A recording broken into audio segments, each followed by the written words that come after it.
الناس اطمنت بعد ما اتقال إن دولار السوق السودا رايح ومش راجع تاني، وده بعد ما نزل سعره بأكتر من 19 جنيه مرة واحدة. لكن حصلت مفاجأة في السوق السودا والكل بيضرب كف على كف. يا ترى ايه حصل للدولار وايه مصير كل اللي اشتروا دولارات الفترة اللي فاتت؟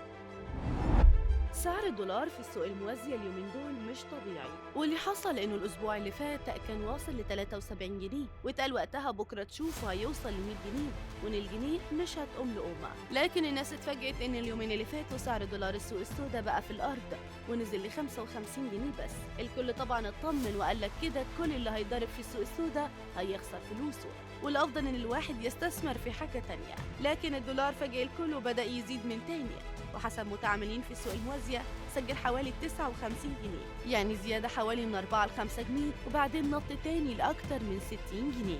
لكن الدولار فاجئ الكل وبدأ يزيد من تاني. لكن خلينا أقول لك إن حركة بيع وتداول الدولار في السوق السوداء بقت بمنتهى الحذر، ده لأن الحكومة مفتحة عينيها على الآخر وبتعمل حملات مفاجأة تقبض بيها على كل التجار في السوق الموازية. طيب حد هيقول لي وإيه الأسعار دي؟ وهل كده الدولار راجع من تاني بقوة في السوق الموازية؟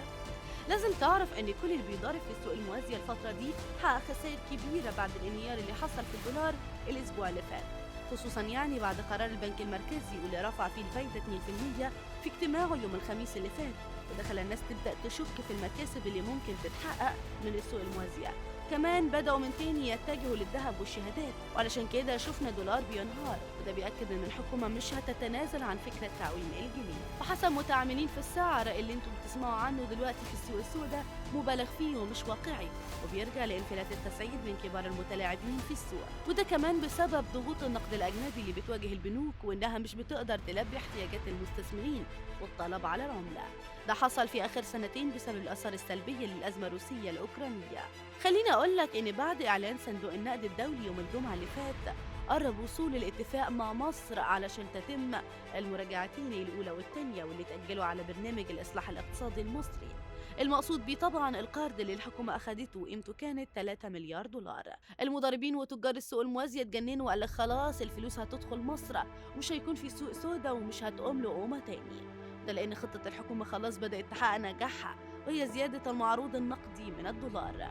ما ننساش بقى الأنباء اللي بتأكد نجاح المفاوضات بين الحكومة ومستثمرين إماراتيين علشان يشتروا أرض في مدينة رأس الحكمة، واللي بتطل على البحر المتوسط باستثمارات هتعدي ل 22 مليار دولار.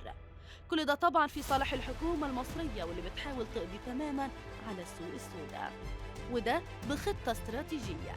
في النهاية بقى قولوا لي شايفين الدولار السوق السوداء رايح على فين؟ شاركوني برأيكم في التعليقات.